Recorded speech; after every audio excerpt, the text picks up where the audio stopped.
استقلالی ها با حضور این تماشاگران پرشور تراکتورسازی در واقع یه همیتی بینشون ایجاد شده و ظاهرا اون دلخوری ها رو کنار گذاشتن و دارن تیمشون رو یک صدا تشویق میکنن. این ضربه از راه دور، طالبلو داشت یه اشتباه عجیب و غریب مرتکب میشد که تیر دروازه به کمکش اومد. فرصت هست برای فابیو جانواریو. فرهاد مجیدی این بار در آفساید نیست، میتونه توپ رو بفرسته. موقعیت حیدری، خود خسرو حیدری نشون بده که میخواد بزنه. روانخواه یه فرصت میزنه ضربه رو. کیانی هم دورخیز کرده. فرهاد خیرخواه هنوز به بازی برنگشته. طالبلو مراقبه که غافلگیر نشه. حالا این ضربه رو میزنن. این ضربه پای چپ به توی دروازه. مهرداد پولادی استقلالی سابق خوشحالی هم نمیکنه به رسم مألوف و اما به جای او حدود 35-40 هزار هوادار تراکتورسازی در ورزشگاه خوشحالی میکنند.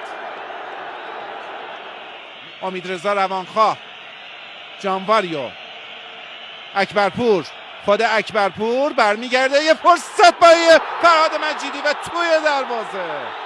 فرهاد مجیدی گلزنی میکنه.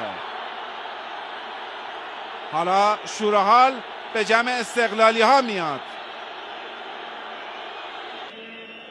دائم هم به صورت زیرنویس ملاحظه خواهید کرد. حرکت از سمت راست. موقعیت هست برای ارسال توپ به دروازه. دفع ناقص و توی دروازه.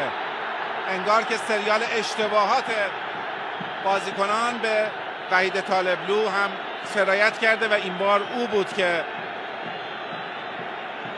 باعث شد تیمشون گل دیگری رو دریافت بکنه.